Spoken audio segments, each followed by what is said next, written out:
Cheri, the Republicans are vastly outnumbered in the Senate. They've lost virtually every vote so far, particularly since 3 of them are not holding firm. What's your, as a reporter on the Hill, you know what's going on behind the scenes. How do you see the Republican minority in the Senate gelling, or is it gelling? Well, I'm a columnist for the Hill newspaper and a Republican strategist. And look, I've worked on the Hill, and I know sort of how the information gets to these members of Congress and the pressures back home.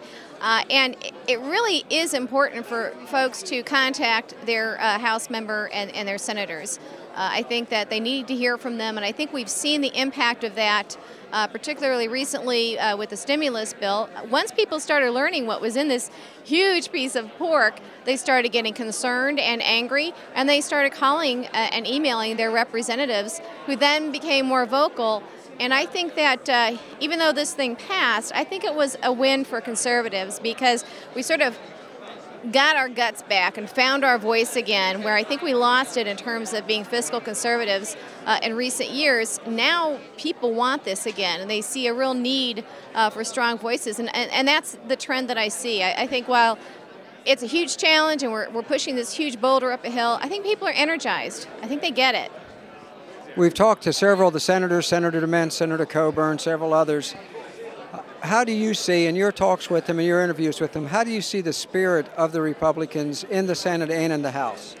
I think the House right now is probably more energized by the base, by folks back home, than the senators are. You know, that's how we're set up. Our founders, you know, our House members have to get reelected every 2 years, senators every 6 years. So maybe House members have to be a little bit more on a daily basis accountable to the folks back home. And the senators are allowed to be a little bit more aloof and arrogant. That's how the system was set up. But they still are listening to the folks back home. I think that the checks and balances can really work.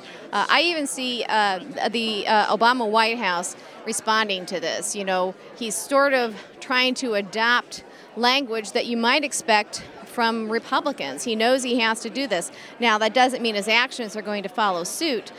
So I think that it's important for the senators in particular, who used to serve with him in the same body, to sort of catch him on some of these nuances and this sleight of hand and, you know, parsing his words. And they need to, quite frankly, not let him get away with it. I think that if they let the president get away with this, and he's very good at talking out of both sides of his mouth, as we've seen, if the senators let him get away with it, they'll pay a price back home. But we've seen the president, again, the sleight of hand, we have to parse his words. He claimed that during the campaign that he would have complete transparency, that bills would not be written in the dark of night behind closed doors with just, you know, the eyeballs of lobbyists on them. And that's exactly how the stimulus package was written. In secret, without Republicans. Lobbyists saw it before Republicans. No one read this bill. There was no transparency. So I think the president has a little bit of work to do to gain the trust of the American people in that regard. A little bit of repair work. How do you see the 2010 election shaping up in the House and Senate? I think that the folks back home are going to be very vocal. We're going to have a clear message on our side, on the Republican side, of fiscal conservatism, getting the economy back in shape without all this social engineering. I think that's something that really concerns people right now.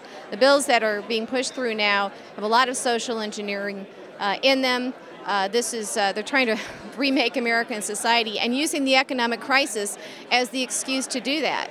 It's almost a blessing for President Obama, because he can use this to do everything he wants, politically, socially. So I think that this will be something the American people understand. It's a pretty clear-cut issue. They're going to be angry. They're affected by it.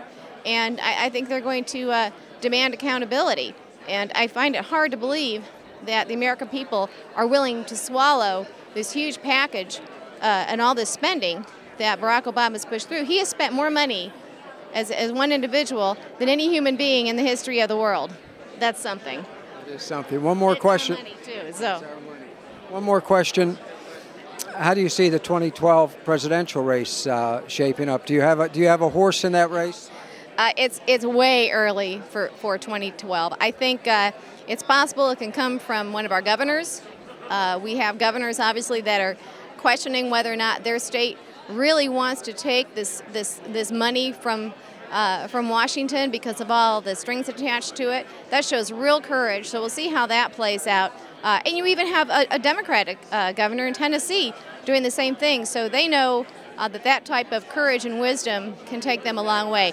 I have a hunch that our nominee will come from the executive branch in the states. I think we'll see a governor as our nominee.